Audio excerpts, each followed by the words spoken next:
So I'm there to take you live to the Federal Treasurer, Scott Morrison, in Canberra. In these situations that Australia is not in a position to act unilaterally. He'd also be very aware of the position of the other coalition partners, particularly the United States, and he'd be very aware of the limitations on the various actions. Importantly, he'd be aware of the limitations around the fact that the Iraqi government is the government that is sovereign in that territory, and we are in Iraq at their invitation, and so any actions that we continue to undertake is at their invitation, and these are all the obvious things that come into those considerations. Now, there are no requests before the government in relation to what you've put forward. There's no suggestion from our coalition partners that they are things that they are looking towards, or nor indeed the Iraqi government is asking for.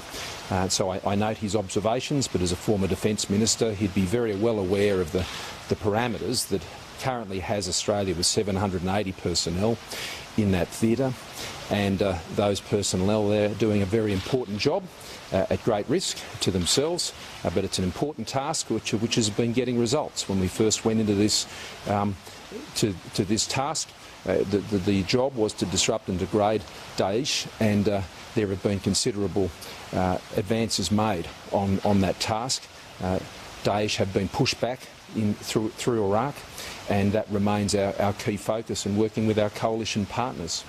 Treasury, he said that a concerted campaign by coalition special operations forces is required to defeat the Islamic State. Do we need boots on the ground in Islamic State to defeat it without? Well, once again, I don't think anyone is suggesting that Australia should be acting unilaterally on these issues, and to suggest that we should take some unilateral action in this area, I would find very surprising, and I'm sure that's not what the former Defence Minister would be suggesting. That would be contrary to everything that was previously being done, and equally under his own administration. Australia is not in this theatre in isolation or unilaterally. We are there as part of a broader coalition force. We have the second largest participation in that force, and we are doing important work there. And we will continue to do that important work there.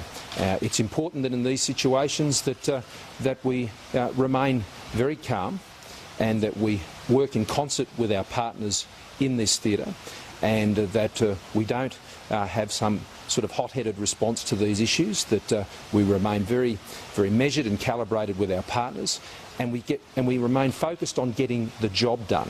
What matters is getting the job done, and you can expect the government to be considering all matters that would ensure we do that, and that means continuing the strong presence that we have. Mr. Morrison, what is suggesting that job can't be done without forces on the ground, because they are required to defeat the state? Is it possible to?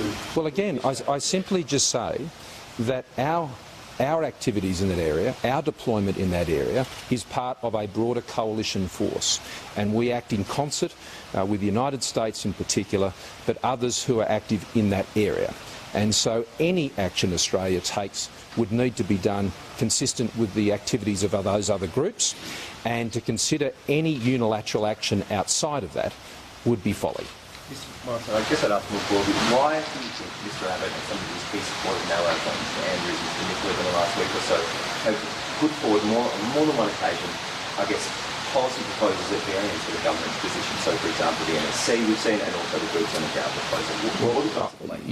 You're the experts on the commentary on these things. My focus, and the Prime Minister's focus, and the focus of the Cabinet is on what makes Australians safe. That's what we're totally focused on. What will make Australians safe?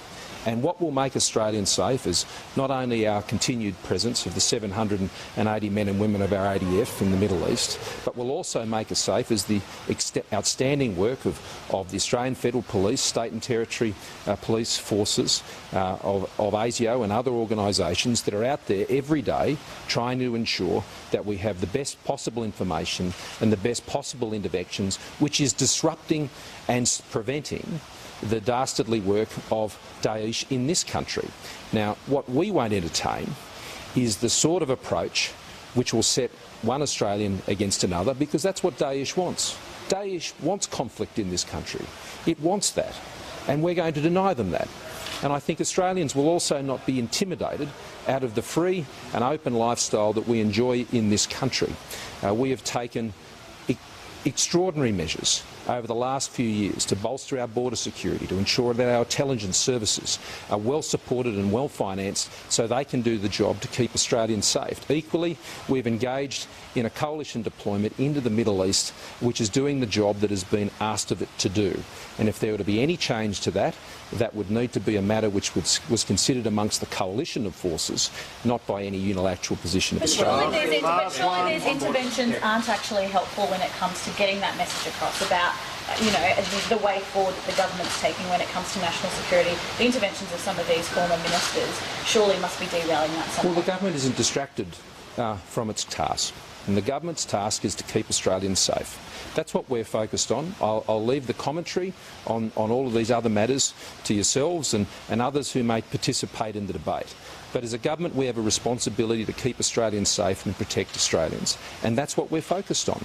That's what we are focused on every day.